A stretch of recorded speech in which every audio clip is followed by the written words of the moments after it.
You make an excellent golf swing, and that ball is flying, and this happened to me, and it looks like it's going to go in the hole, and we're on an island green. I remember standing there posing on this shot, Fred, at TPC 17th hole at Sawgrass. And I'm going, oh my God, this is beautiful. It's going to go in the hole. And then it goes douche, and it lands in the water short.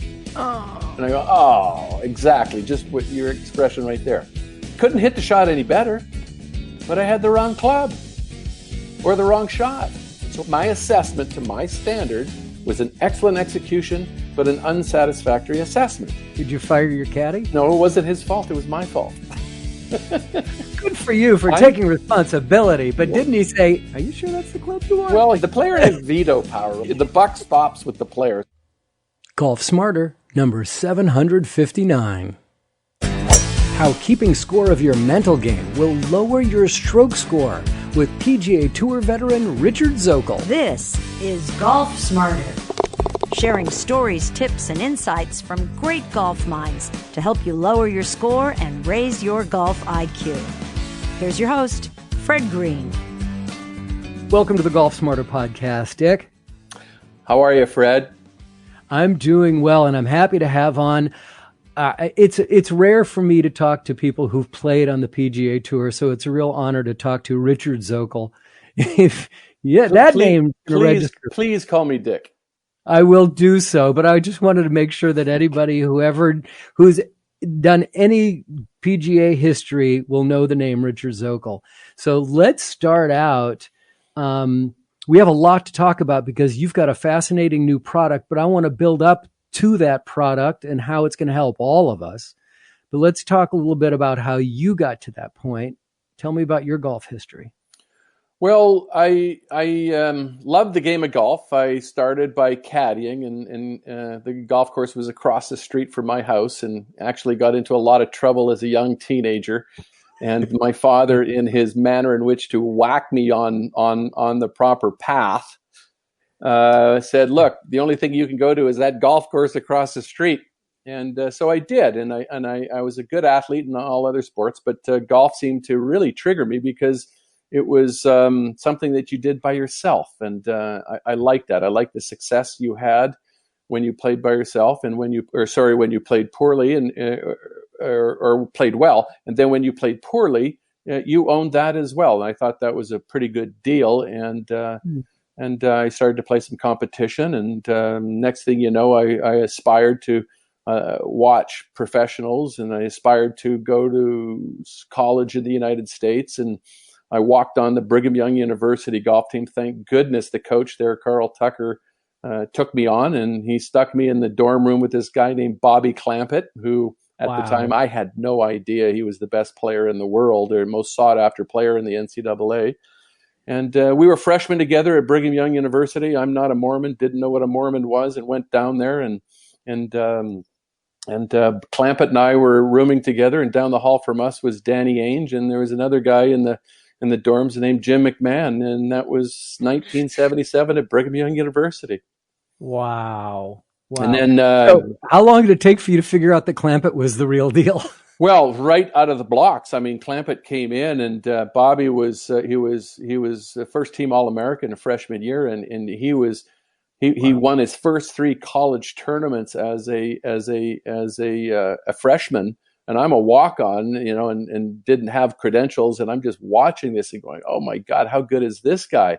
And it was unbelievable. Then after his freshman year, and I'm tagging along, I'm just trying to keep up, and he was lighting it up and breaking records in NCAA, and it was just fun to be a part of it, and then, making the team and trying to, as I mentioned, I think trying to keep up was a mindset that was so important. And then Bobby turned pro, and we had a bunch of other Northern California players: Keith Clearwater, Rick Fair from Seattle, Tom Costello from Santa Rosa. We had a great history. Johnny Miller went back there, and our coach was fantastic. And then my senior year, NCAA was at Stanford, and I was the captain of the team. We won the NCAA in 1981 at Stanford Golf Club, and then I joined the tour from there.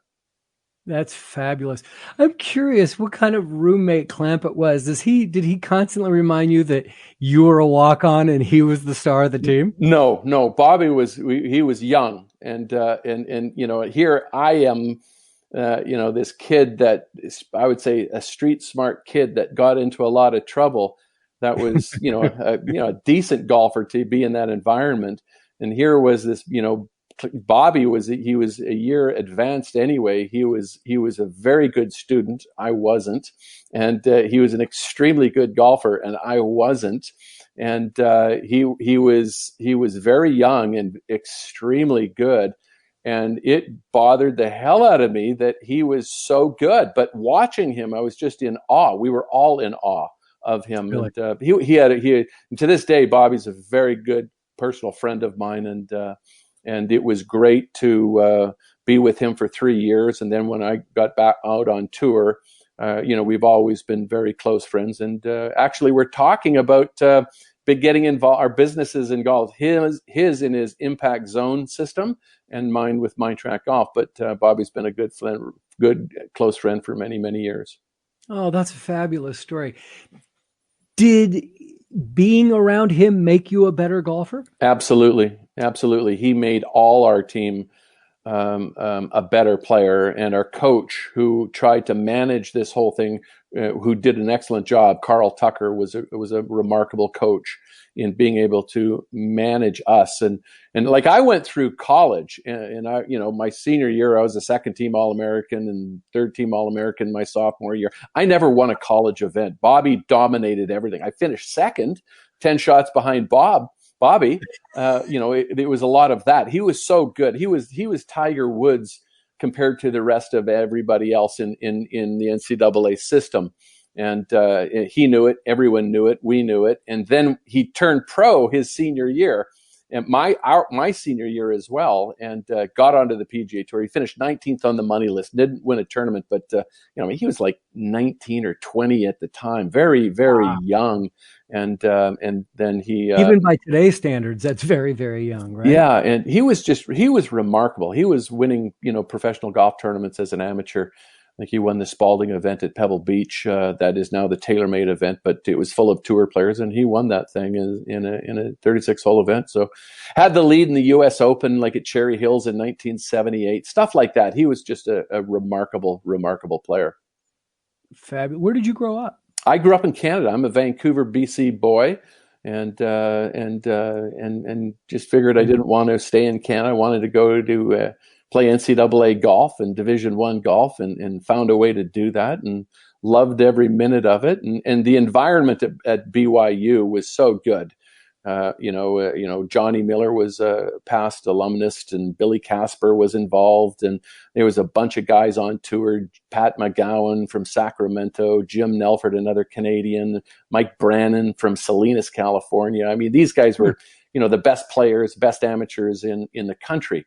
And just to be in their company and as a walk-on and I think that's the great thing about what Carl Tucker did, is he saw me as a very raw talent, and he just plunked me right into the middle of this environment of these great players, and the fighter that I was, I wanted to keep up, and I worked hard, desperately trying to keep up with everybody, and the next thing you know, I was on the tour trying to figure that out, and my rookie year on the PGA Tour was 1982, and an interesting aspect of it, I do want to talk about that, is the first 6 months, Fred, on the PGA Tour, I was so full with anxiety that I couldn't make a cut in the few tournaments that I was trying to get in. And then halfway through the year, I dawned on these headphones, the Walkman. If you remember the Walkman, I'd listen to music, and I actually did it in the first radio guy. Are you kidding? Headphones were I had so many pairs of headphones you wouldn't believe. So the first round of the 1982 Greater Milwaukee Open, I was so frustrated for missing cuts. And just, falling on my face from a performance perspective.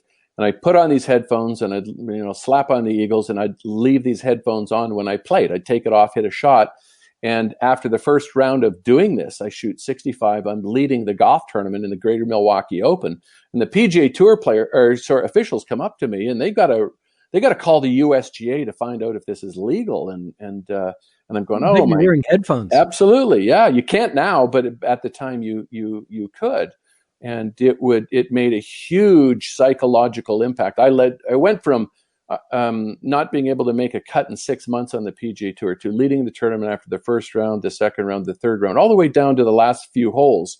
Calvin Peete inevitably won, but it blocked my hyperactive mind. I think a lot of golfers can relate to having a hyperactive mind that gets ahead of you and gets you in trouble and stimulates anxiety. Well, it shut that down and it allowed me to play, and that was the start of getting into the mental aspect of performance. Interesting way to get there. Not what you were expecting, I'm sure. Well, it told me, like, why was I able to not perform well for 6 months? And then the moment I was listening to music during competition, I led the tournament.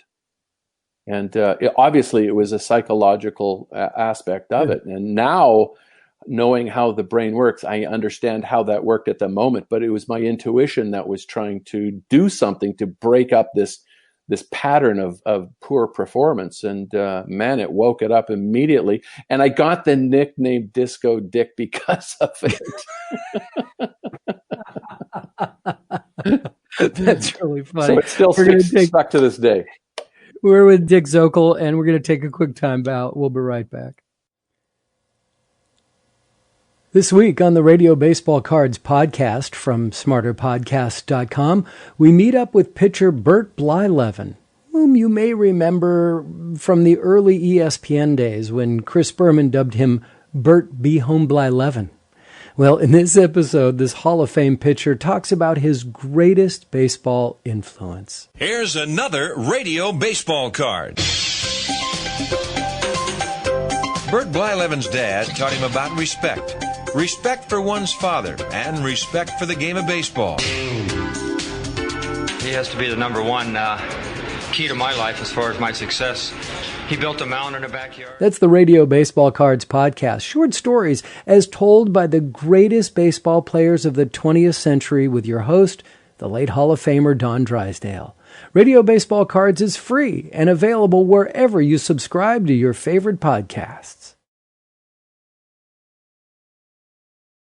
Dick, are you a really competitive person, not only with yourself, but with others, which is what drove you to, like, I'm not making the cut, I'm struggling here, as opposed, do I keep going? Do I quit? What pushed you then?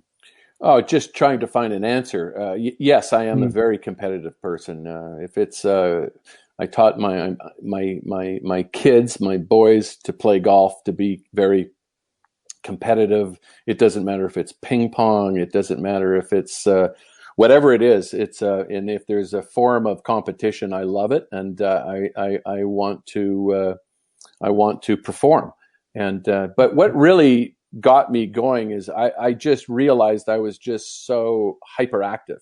My mind was racing, and it's the same type of thoughts when I can still remember the first British Columbia Junior Championship. Standing on a par four, on a long par four, when there were four groups waiting, and all these competitors were watching, and I pumped four balls out of bounds. Ooh. And in there, and in those situations, they're traumatizing, and in those situations, you either figure it out or you quit. There's no real middle ground in those, or you don't want to be in that middle ground, and it was something where I guess it was taught by my mother and my father and their ability to persevere that I liked this game so much, but I needed to figure out. I played junior golf with Fred Couples, as a matter of fact, like the 1975 BC Junior. That's when I first met Fred. And I'm looking at Fred on what he could do then, physically, how far he could hit the golf ball. And I'm going, I'm never going to be able to compete with him physically. There's just no chance. But the wonderful thing that the game of golf offers is the ability to perform mentally. And it's a mental game, and how you deal with your thoughts, your day-to-day thoughts, and how you deal with your emotions really factors in on how well you're going to perform. And it doesn't matter if it's a Nassau with your buddies, or the club championship, or the PGA Tour. golf is a mental game, and if you don't have your head on straight, you're going to struggle with it. I've been talking for 15 years on this podcast about the mental game, and I'm learning more and more that it's more about the emotional game than the mental game, because to me the mental game is almost strategic. It's almost the course management element of it, and I've learned how to do that, and my scores have reflected that. But right now I feel like my emotional game is holding me back. Well, your thoughts lead. Your thoughts lead, and if you have poor thoughts, they will take you down a path where your emotions will be out of control. If you have a protocol of specific thoughts, it's a thought fitness program, and if your thoughts are proper and pull you into the present moment, your emotional stability will be there. You'll be able to handle situations. And it basically starts with thoughts. And if you don't, it's no different than a physical protocol. If you don't have a physical protocol and you want to get fit, you're not going to get fit. You have to do a physical regime on a daily basis of fitness, of cardiovascular, lifting weights, or else your muscles just don't improve. Well, your thoughts, your mind is a muscle as well. And understanding the different types of thoughts in our head, and what thoughts are healthy and what thoughts aren't. So if one is constantly projecting forward and attaching their emotions to the result, man, oh man, are you heading down a wrong path? It will collapse. You will choke, and you will live in a hell when it comes. And we call this golf insanity. And so we've created a protocol that pulls you back. Without you even knowing it, it pulls you into the present moment, and it's important to be in that place. So, and what it does is it teaches you the thought protocol to detach emotionally from the result, and that's very important. It's very critical, because if you're attached to the result, you will become you will lose that mental battle, and you will have a hard time with this game. Yeah, we had an episode early on called NATO Golf, NATO, which is not attached to outcome. Everyone, all the psychologists, and I've traveled with and worked with so many psychologists. All the psychologists know this, but they don't offer unless they put you on the couch and you charge them on an hourly basis. They don't have a specific protocol, a system that teaches you to do this, and this is what we've created. Oh, yeah. And we will definitely get deep into that. I'm very curious. Do you still listen to music when you're playing golf? I love it. I do. I love it. And see what happens. Music stimulates spatial ability, and that's what I found out looking back on how it helped me. Like we can get into talking about the portion of our mind that thinks linearly, thinks 1 + 1 is 2, thinks very logically. There's also a portion of our mind that thinks spatially, like athletic movement to catch a ball takes spatial thought, where your logical mind couldn't figure out the physics of it if it gave it a week. Yet our intuition could figure it out in a millisecond, a split second, to be able to catch a ball or hit a ball or shoot a puck or avoid someone if they're running at you, and that spatial ability needs to be dealt with and stimulated, even for golf. And that's what when you're able to do it, how you're able to be able to maximize and optimize your performance. How do you feel about people when they're driving their golf carts and they have speakers going and you hear music? Well, I think a lot of people don't like that, and now you're intrusive and you're entering other people's space if they have to listen to your music. So you're a headphones guy still? Well, I don't use them. I just keep my music down low. And I ask people, does this bother you? And and I make sure that my sound doesn't hear other people on the next hole beside me don't hear my music. But I prefer music. You have music playing? You do have it playing? I do, sure. Regularly. Yeah, I do. How often do you play now? I play probably 20 times a year. I don't play a lot. And 10 to 20 times a year per season. That's about it. But I love music. I think it's great. But if there's people out there that don't want to listen to music, I respect them, and I'll turn it off. Who doesn't want to listen to the Eagles? Well, You mentioned earlier that you were listening. there are people that don't. Anyway, I love it. I know. Like my son. love listening to music, and I love listening to rock and roll. Yeah, absolutely.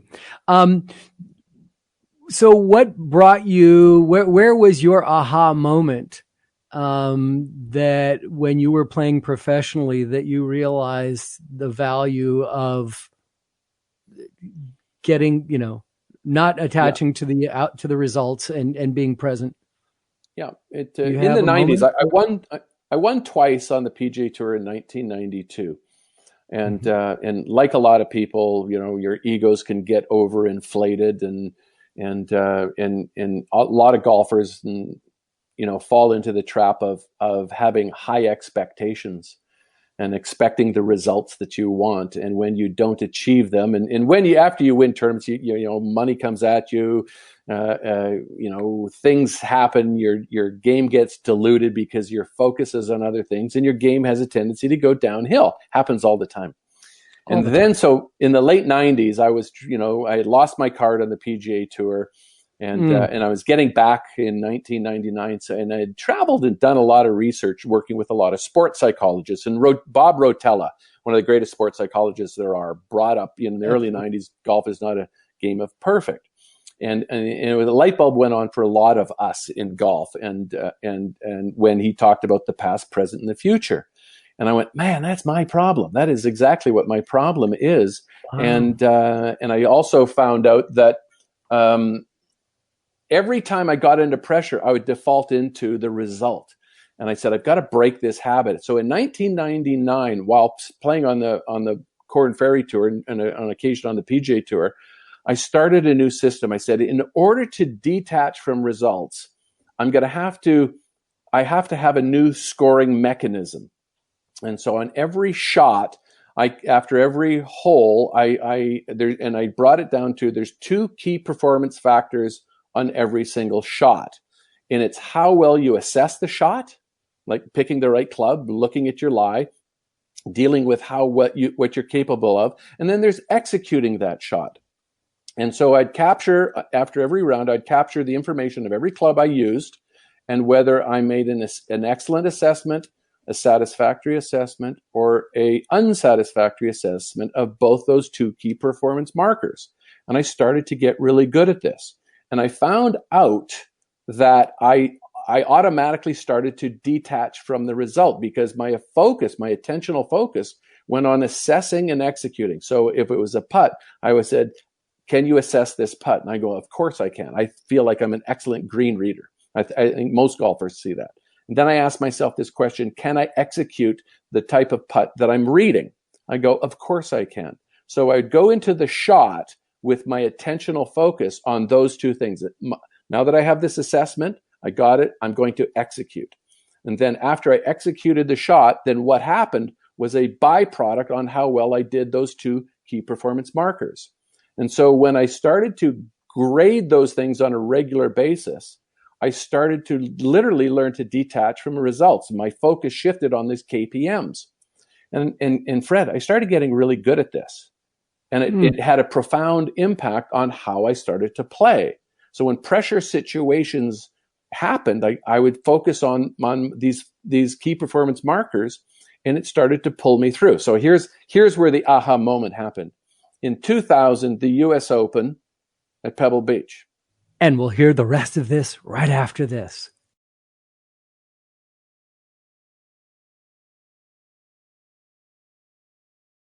I don't know. That was kind of mean to do that, but I love cliffhangers. So let's pick it up right where we were. The 2000, this is in 2009. So I committed myself to this system. I didn't have a name for it at the time. And I started to get really good at it, as I mentioned. So, and you probably didn't know there were key performance markers at that point either, right? Yeah. Were you just doing happy faces? Well, no, I was just saying excellent, satisfactory, or unsatisfactory. You're right. Okay. I'm glad you said that because I didn't know the term KPIs or key performance indicators or KPMs, key performance markers. I didn't know that. Sure. So it's in hindsight now that's what we've proven it to be. So I'm at Pebble Beach, qualified for the US Open, Pebble Beach 2000, and I'm playing. And you played there before? Oh yeah, I played the US Open in '92 at Pebble, and Okay. got into was in the last few groups in '92 at Pebble. So you weren't intimidated by the No. legend. Oh Okay. gosh, no. So, but I, and I make the cut. I'm struggling.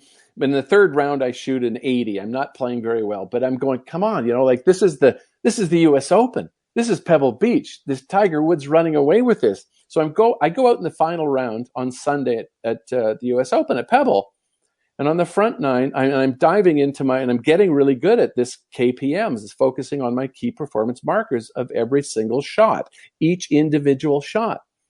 And you start to detach emotionally from the results so quickly you don't know where you are to par. So I turn the front nine, Fred, in 30. I shoot 30 on the front nine, which happens to be a U.S. Open record for all U.S. Opens played at Pebble Beach. And I can assure you, no one's ever shot 30 on Sunday. So I'm going down the 10th hole, and my caddy says to me, "Do you know what you shot on the front nine?" And that's usually the kiss of death. Oh yeah, you never want to know that. Well, did you hit him in the head? No. It's like, I don't want to know. This is where the aha moment happened, is that he says to me, he says, "Do you know what you shot?" And I went, "No, I don't care." He goes, "You shot 30. And the aha moment was when I said to him, "I still don't care." Ooh. That was the aha moment, because I said, I'm so focused on these key performance markers. That's all I care about. And then you let the score be a byproduct of how well you do this. And it's so great. empowering. And that's when I knew, I said, this is the breakthrough. This is the thought process. This is the thought protocol one must have. And it's not new. It's the same thought protocol for optimizing performance 50 years ago. It's the same performance it is today. And it's the same performance thought protocol that's going to be 50 years from now. So that was my aha moment. Then I played, got back on the PGA Tour as an old guy at 43 years old, played to 2003 and retired, and got into golf course architecture and business. But in recent years, I decided to create an app. So I brought a remarkable team together, got some great guys, a web developer. I got my chief technical officers in Seattle. He used to work for Microsoft, and my chief marketing officer was an amateur champion in Canada, and he used to work for Apple. And we had some, so we put this business together. We raised some dough, built the app, and the app is on the market now. And one of the things I want to tell you about is last year when we beta tested this app with Golf Canada's Young Pro Squad. There's a young guy named Taylor Pendrith who came out of Kent State, who was going to be the next great player in Canada. And he struggled after a couple of years coming out of college, the NCAA program, because of expectations. Everyone's expectations. That puts pressure on people. Absolutely. Last year, I got him. He's playing on the Canadian Tour, and I got Golf Canada and the Young Pro Squad to beta test MindTrakGolf. And so Taylor started this. He had just missed the cut in the town that I live in called Kelowna. And then I said to these guys, he says, what's really important to you guys, you guys are young professional players. And whether you make it or not is not going to determine on how well you hit the ball, because there isn't a shot that you aren't capable of hitting right now and performing. What's going to determine whether you make it in professional golf is what thoughts run through your mind on a daily basis, what you believe, and how well you maintain your emotions and build your emotional structure in serious competition. So I got them on the protocol, and Taylor, the next 7 weeks in a row, he went T48, T16, third, second, win, and then 2 weeks later, won by, again for the second time, by 8 shots. And he said MindTrakGolf was the thing that turned him around. He doesn't get mad at his bad shots anymore. It really stopped him from getting to his emotions, from losing control. That is a great story, and what a testimony to the product. Yes, Taylor's. He said he gave me wonderful quotes and said, yes, MindTrakGolf contributed to his great play. So where he's at, he's playing in the U.S. Open this week, and he's sitting third on his good play is continuing. He wanted to, as he advanced from the PGA Tour Canada in 2019, he got into the Corn Ferry Tour this year, and he's sitting third on the money list as he continues on with this mental protocol of MindTrakGolf. Well, as we're recording this, the U.S. Open will be starting in a couple days. And so by the time that you hear it, it's already happened. So what did he do? Great. He was We'll wonderful. find out.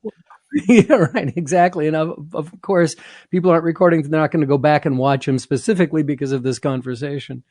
I'm absolutely fascinated by to do your key performance markers on to assess and then the assessment and execution.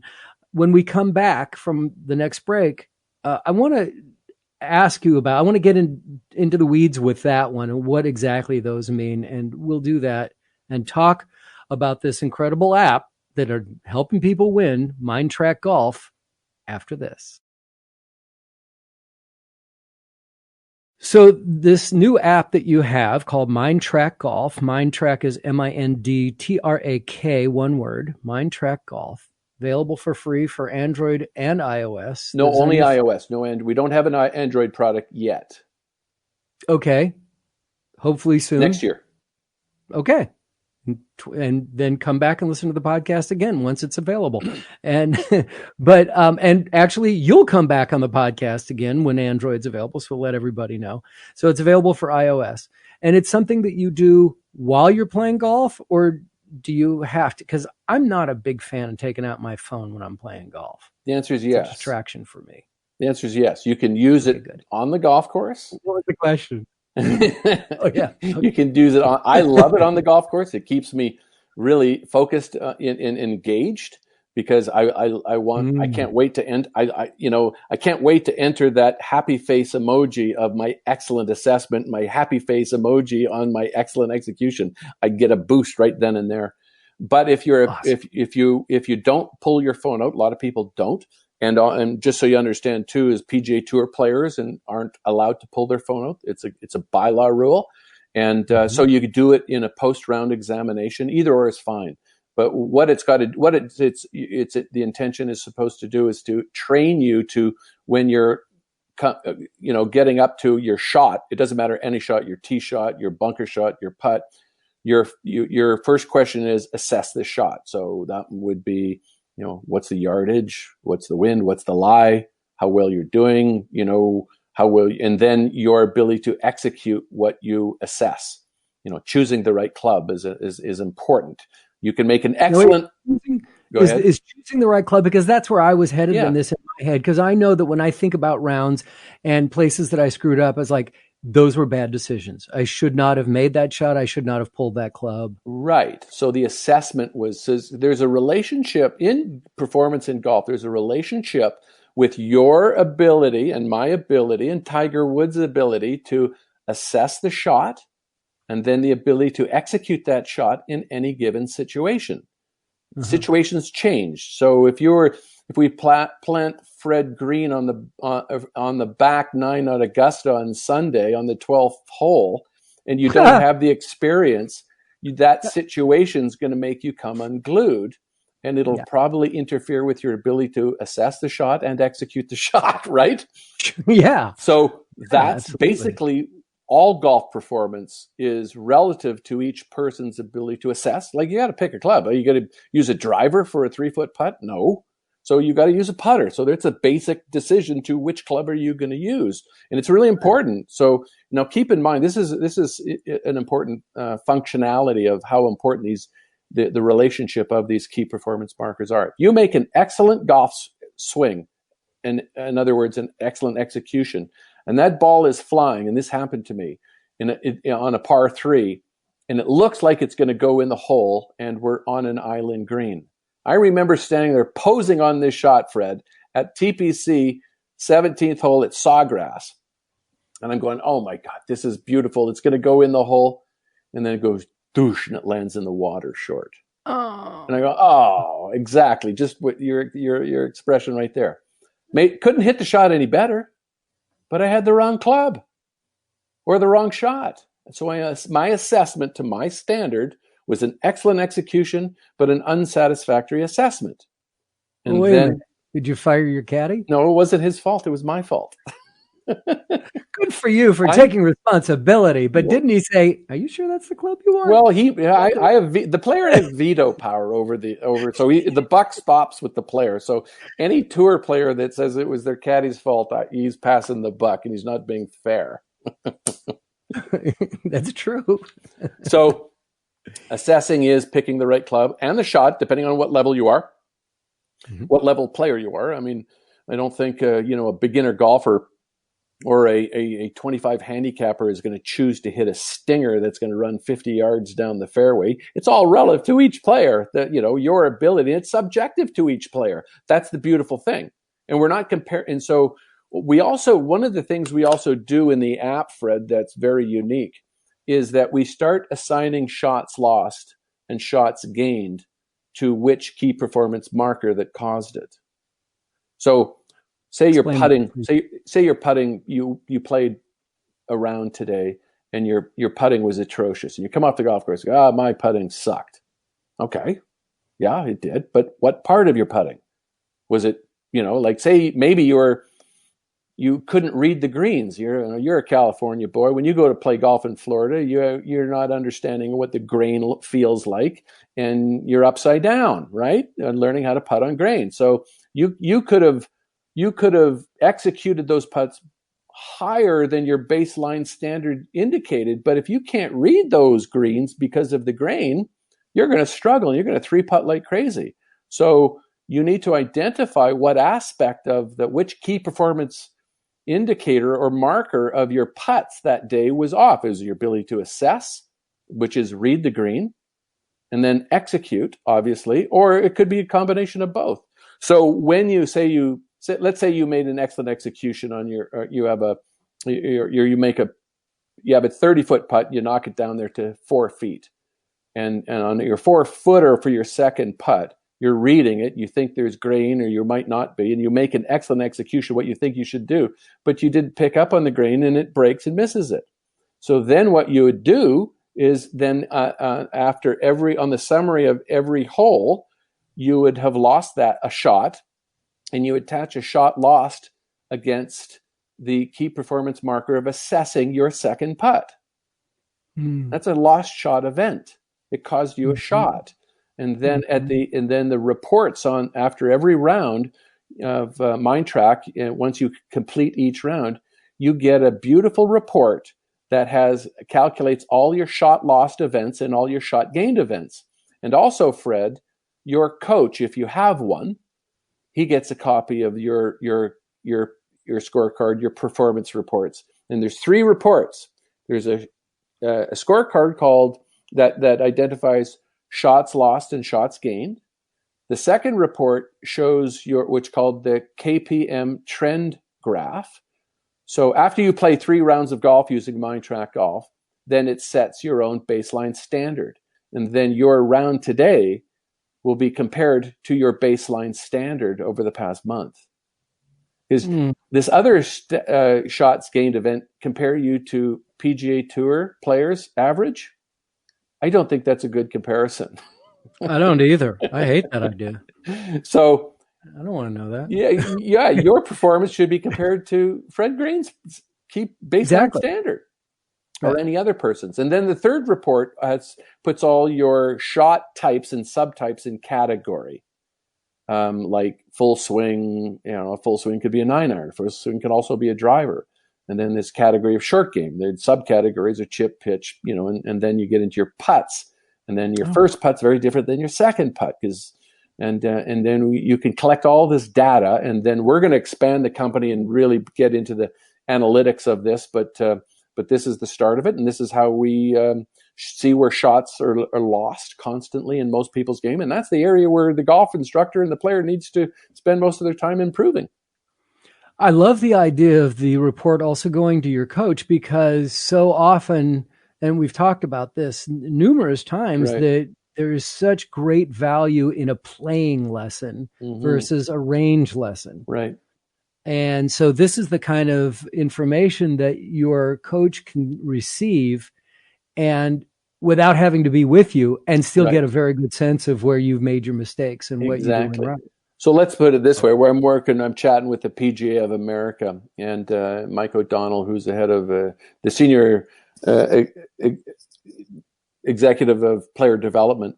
And I said, the wonderful thing about the coach, let's say, Fred, you're going to your coach. You have a lesson tomorrow with your coach, your standard lesson.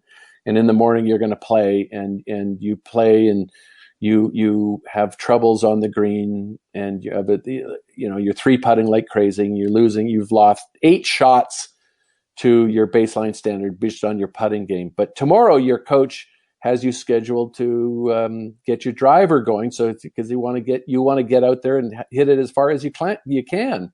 But your coach gets this report and he sees that you're hemorrhaging shots on your short game, particularly on the putting green.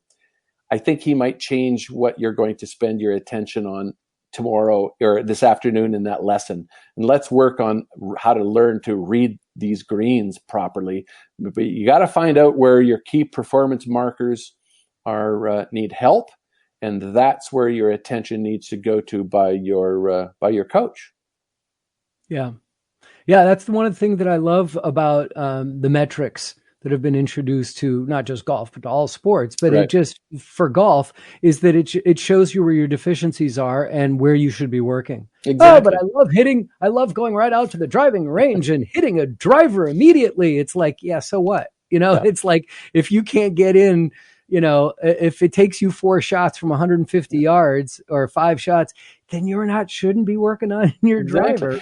And also we have on our website at MindTrakGolf.com, we have we have videos and frequently asked question videos. And on our splash page, we have 4 splash pages and they have lengthy videos on them. The first one is introducing MindTrakGolf. The second lengthy video is using the app. The third video is talking about key performance markers. And the 4th video is talking about shots. Our version, MindTrakGolf's version of shots lost and shot gained events.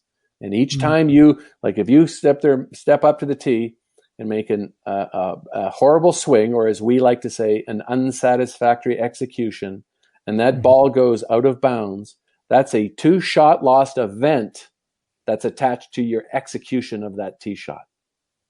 It's very important to follow where you're hemorrhaging your shots. And you don't even, if you were a user of MindTrakGolf and you don't have a coach, it doesn't take a brain scientist to figure out where your shots are being hemorrhaged away. Right? So you can self-quantify, as they call it in the Silicon Valley, and use the app to your benefit. You've been around the valley, have you? You're putting these packages together. We're going to take another time out. We'll be right back. Are you aware that golf's all-time best-selling instructional books were published between 1957 and 1992? This just proves that great golf instruction never gets old. And that's why we've introduced Golf Smarter Mulligans, your second chance to gain insight and advice from the best instructors featured on Golf Smarter that, frankly, are no longer available through any podcast apps. We have hundreds of hours of hidden conversations that continue to help your game. This week's episode from 2009 is when I had a chance to sit down one-on-one with PGA Tour player Aaron Oberholzer at a press event leading up to the AT&T Pebble Beach Pro-Am. Can you give us a brief run-through of what that week is like? Sure. Monday's a travel day. Tuesday's a practice round. Wednesday's the Pro-Am usually. And then Thursday through Sunday you're playing, and you go again. I mean, it's the same. It's like Groundhog Day, man. It's every week. It's the same thing. It's the same group of guys who are traveling? Group of guys that are traveling and playing in the same tournaments week in and week out. And I'll be honest, at times it becomes a bit monotonous, and you have to find ways to spice things up and do things a little differently. And so then which night of the week is the most fun? And the answer, the night you win, is not count. That doesn't count? I was going to say Sunday night after you got the trophy in your hand. Yeah, that's the most fun. Yeah. I'll be honest, they're all the same, and I try to keep them all the same. Interesting side note: the winner of that event was a young Dustin Johnson, and it was only his second win on the PGA Tour. That's episode 75 of Golf Smarter Mulligans, featuring PGA Tour player Aaron Oberholzer, being released this Friday. Both Golf Smarter and Golf Smarter Mulligans are free and available wherever you get your favorite podcasts. Please subscribe, and when you do, you'll receive brand new episodes of each automatically when they become available.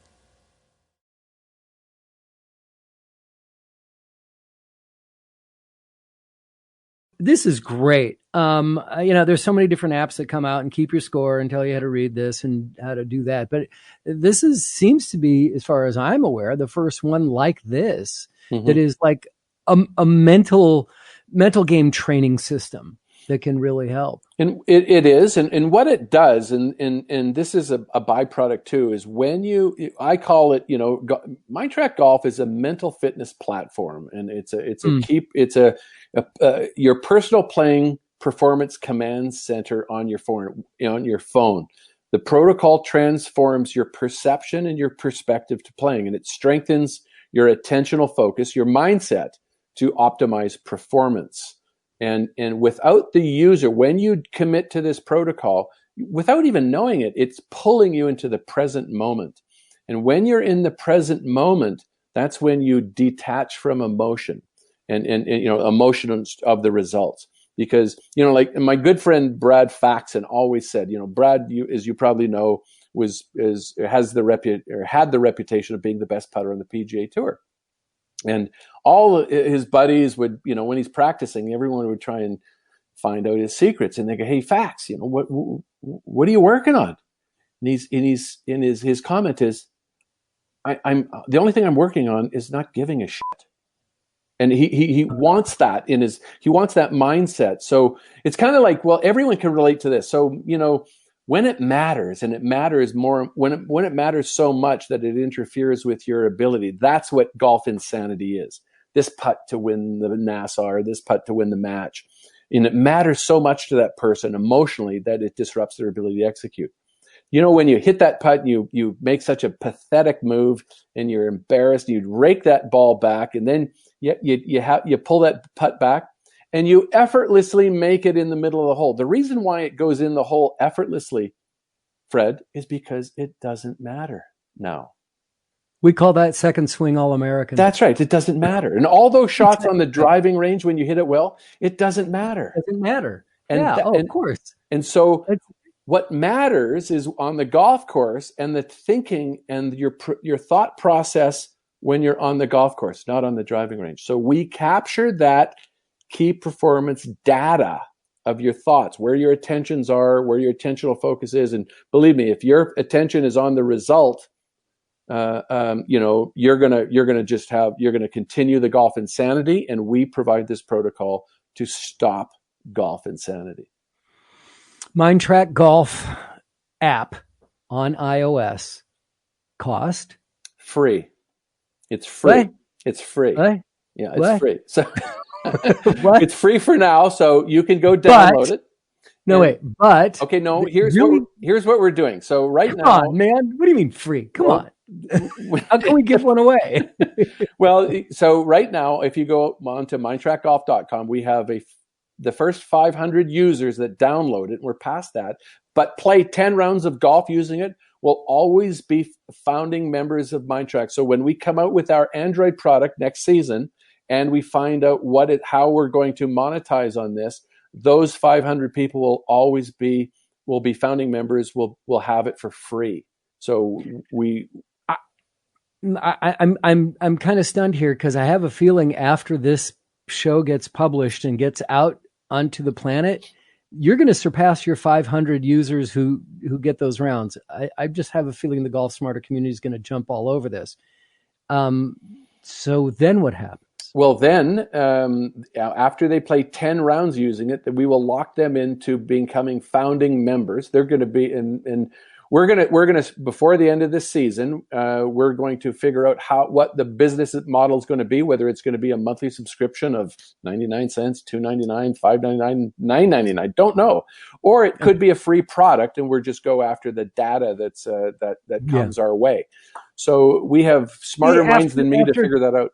Go ahead. After 10 rounds of golf, can you pretty much figure out where your issues are, and do you still need it? Oh, Or is sure. this You like, yeah. you're going to need this for the rest of your golfing You're going to life? need to do this. It's kind of like, it's the same. That's a good analogy, because if you go and get fit, physically fit, I like eating ice cream. I like eating a lot of other things. But if I don't stay on top of my physical protocol, I get out of shape really quickly. And because of how the human nature is, that we tendency to want the result now, if you stop this protocol, you will slip back into golf insanity. So we're not worried about people getting it and and then they can do it. You got to keep doing it. It's just, you got to keep practicing golf if you want to be good at it. You just, the moment you all of a sudden hit a good golf shot, it is an and then you're hitting great golf shots there ever after, right? Wow. So it's a protocol that you have to continually do. And this, Fred, this is the same thing in life. There's you have to work on your outlook. And if you're constantly in anxiety about one thing or another, you're going to really go down the wrong track. Anxiety is going to get out of control. We all know what happens with, excessive use of whatever, to deal with our anxiety. I mean, you don't. Oh, you're such a Canadian.